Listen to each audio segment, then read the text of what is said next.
YouTube, this is Darkon633. We're here with another Transformers review. This time we're going to take a look at Transformers Warrior Class Ratchet from the main Robots in Disguise toy line. Now, this is actually interesting since this is actually a character, for those who don't know, that appeared in Prime, who actually did make an appearance already in the episode that aired earlier last season.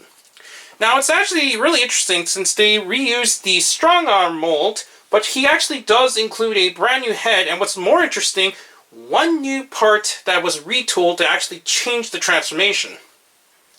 Other than that, it's mostly the Strongarm mold, and in my opinion, it works a lot better with Ratchet since he is of a male sculpt. Since, while it was okay with Strongarm, it made the overall body sculpt just a little bit too bulky compared to the one we've seen on the show.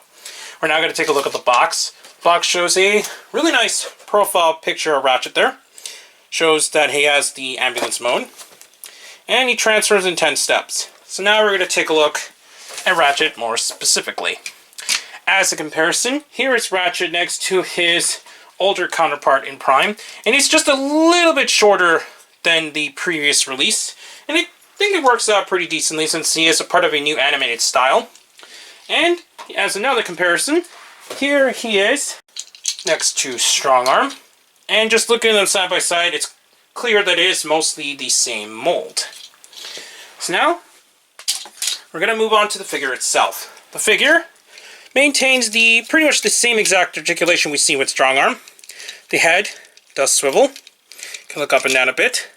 It doesn't really look left and right though. He has ball joints at the shoulders with 360 movement, and it can turn, but it can be hindered due to the back wings, so it can move outward just a bit. It does have a single joint in the upper part of the arm, swivels at the elbows, can also bend as well, but no other articulation in the arms. He does include a 360 waist articulation, ball joints in the hips, single joints in the knees, and that's it. You're not going to get any more points of articulation though. So overall, the figure is still pretty good. We'll now move on to the transformation. Now, normally I would skip this, but because of the new part of transformation, we're going to quickly go over this. We're going to remove the guns out of his hands. And what we're going to do is open up the chest, which is pretty much the same we see with Strongarm. We're going to push this down so we can get that out of the way. And we're going to turn these around, since these will become the front of his ambulance mode. We're going to open up the arm panels, and these will peg inside like this, which is still, once again, mostly the Strongarm transformation. We're going to peg them together.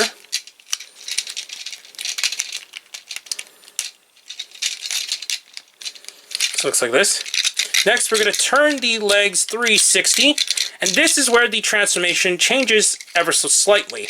Instead of just plugging it in, keeping it like normal, there's an extra piece which we actually turn. So we turn this around so we fill out the empty gaps in the top here. And then they plug together. And we push this down. Let's get the arms back into position. Push this together.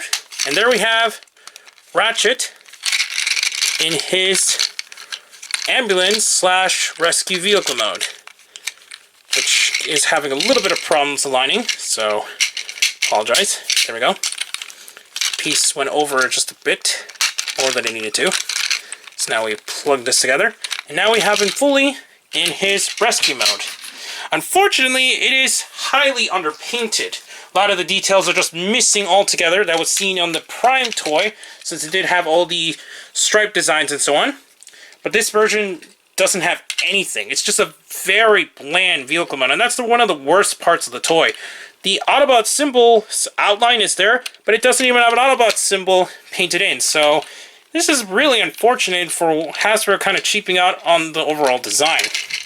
You can plug the guns underneath if you just want to get rid of some of the kibble. So now you got him hiding guns there. It does roll decently since it is mostly the Strongarm mold, but that's pretty much it for Ratchet, and while the vehicle mode is definitely not the strongest point, I guess it looks okay. So overall, this version of Ratchet is still pretty decent, although the vehicle mode is badly underpainted. This is where Takara really shines for the vehicle mode, but in terms of robot, the hazard mode is pretty decent. So if you're not really displaying them in vehicle modes, then this is okay figure to get a hold of if you just don't want to double dip or spend a little bit more to get the Takara release. It's still really nice to see Ratchet back on the show, and it's really cool to see how much he transitioned into the new animated style, even if it is maintaining the Strongarm mold. We're going to take one little comparison with the rest of the Autobot team, and go on from there. And with this rounds up pretty much most of the Autobot cast that's released so far in the Transformers Robots in Disguise toy line. This is actually a really cool set of characters released in the Warrior class line, and hopefully maybe one day we'll see the return of Wheeljack, RC, Bulkhead, and maybe even Smokescreen, and possibly Knockout, since that will pretty much round up the rest of the main Transformers cast that appeared in Transformers Prime. So overall, this is a really nice set, and I definitely recommend getting Ratchet, especially if you're a huge fan of the character. Anyways, I got him at Walmart along with some of the other Warrior class deluxes which I already reviewed, so I highly recommend picking this up if you happen to find it. Anyways, please comment and subscribe, and check out Hero Taku and Hero Club. Also check me on Twitter at Darkon633, and don't forget to comment and subscribe. Please check down the other channels down below, and I'm back with more transfer reviews, but for now, I'll be seeing you.